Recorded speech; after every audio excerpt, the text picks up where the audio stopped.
हरे कृष्णा, राधे राधे। आप सब कैसे हैं? आप सब बिहारी जी की कृपा से सब अच्छे ही होंगे। तो आज हम जिन भक्त का चरित्र लेकर आए हैं वो है राका बाका जी। काफ़ी बार आपने भक्तमाल में सुना होगा या भक्तमाल कभी आपने सुनी हो तो इनका चरित्र ज़रूर आता है। और ये ऐसे हैं कि इन्होंने सोने को भी मट्टी समझा। वो कैसे, आइए जानते हैं। तो हम स्टार्ट करते हैं, ठीक है। पंढरपुर में लक्ष्मीदास नाम के एक ब्राह्मण रहते थे। यह संतों की बड़े प्रेम से सेवा किया करते थे। एक बार इनके यहाँ साक्षात नारायण जी संत रूप में पधारे और आशीर्वाद दे गए कि तुम्हारे यहाँ एक परम विरक्त भक्त भगवत पुत्र होगा। इसके अनुसार मार्ग ऋषि शुक्ल द्वितीय गुरुवार को धन लगन में इनकी पत्नी रूपा देवी ने पुत्र को जन्म दिया। यही इनके पुत्र महाभागवत राका जी हुए। पंढरपुर में ही शखा कृष्ण सतमी बुधवार को कर्क कर्क लगन में श्री हरिदेव ब्राह्मण के घर एक कन्या ने जन्म लिया। इस कन्या का विवाह समय आने पर राका जी से हो गया। राका जी की इन्हीं पतिव्रत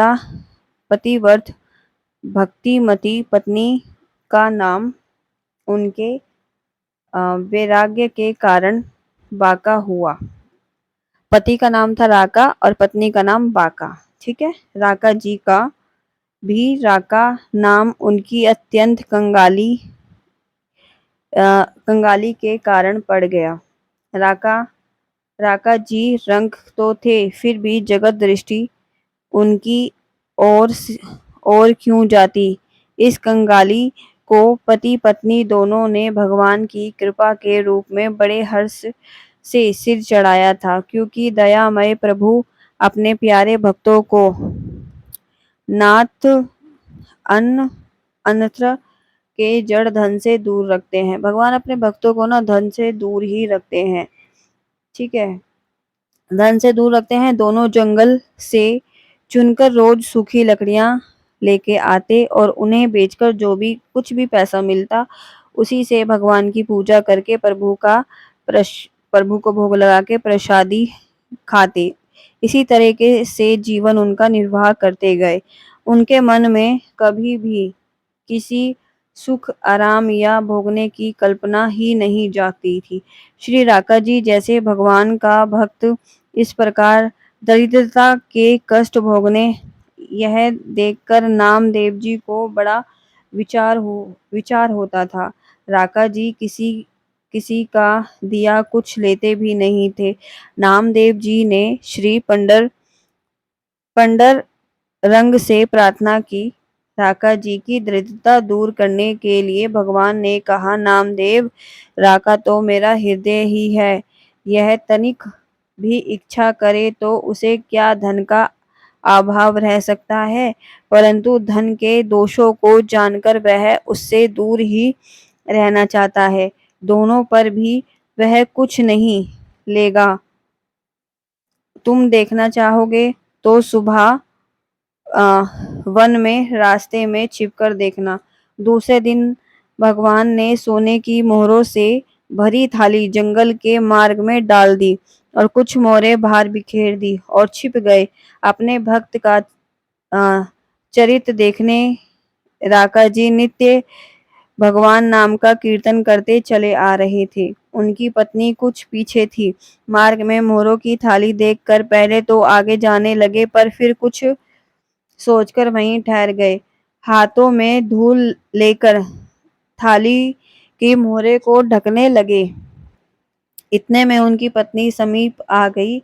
उन्होंने पूछा, आप यह क्या ढक रहे हो? राका जी ने उत्तर दिया। दोबारा पूछने पर बोले, यह सोने की मोहरे भरी थाली पड़ी है। मैंने सोचा कि तुम पीछे आ रही हो, कहीं सोना देखकर तुम्हारा मन में लोभ ना आ जाए, इसीलिए इसको धूल से ढक देता हूँ।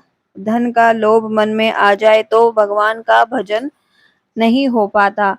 पत्नी यह बात सुनकर हंस पड़ी और बोली, स्वामी, सोने सोना भी तो मट्टी ही है, आप धूल से धूल को ही क्यों ढक रहे हो। राका जी झट खड़े उठे।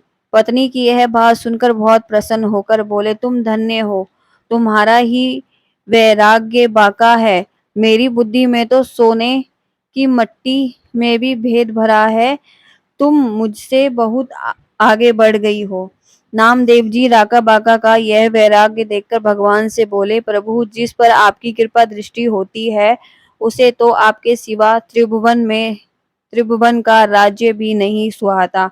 जिसे अमृत का स्वाद जिसे अमृत का स्वाद मिल गया वह भला सड़े और सड़े भूसे क्यों देखने लगेगा। यह दमबंती धन्य है। भगवान श्री नामदेव जी से बोले, देखो हमारी बात सत्य हुई ना।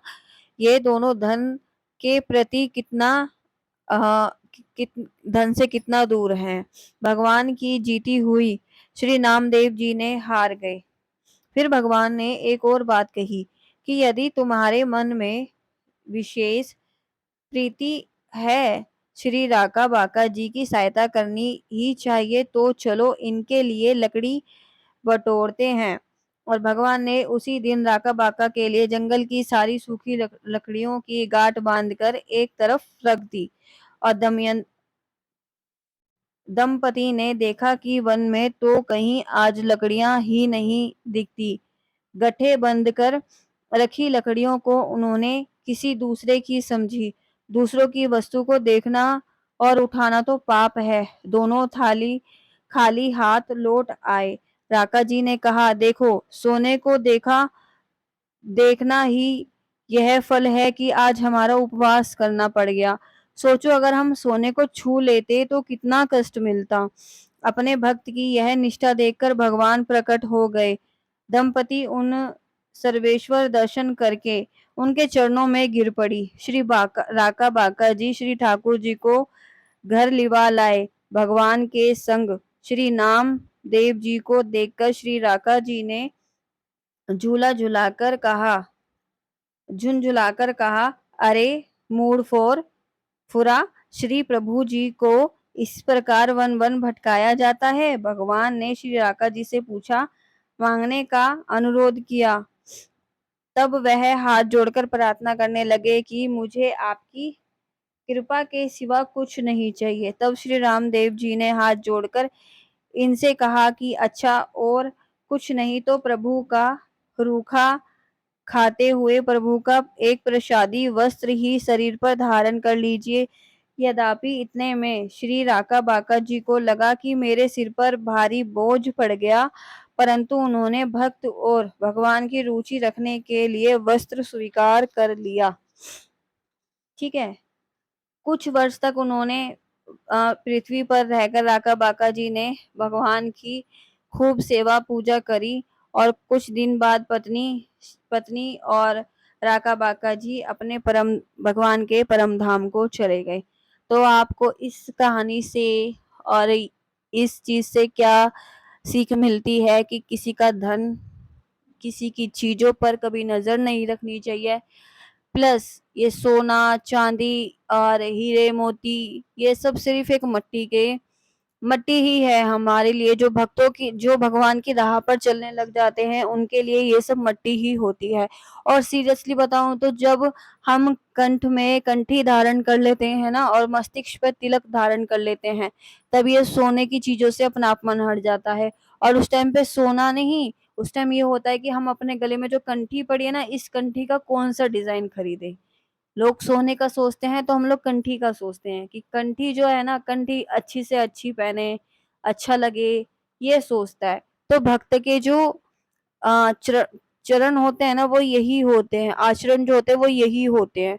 तो अगर आप सबको हमारी कहानी और इनका भक्तों का चरित्र अच्छा लगता है तो वीडियो को लाइक जरूर कीजिए। व्यूज तो बहुत आ रहे हैं पर लाइक्स नहीं आ रहे, तो प्लीज लाइक कीजिए।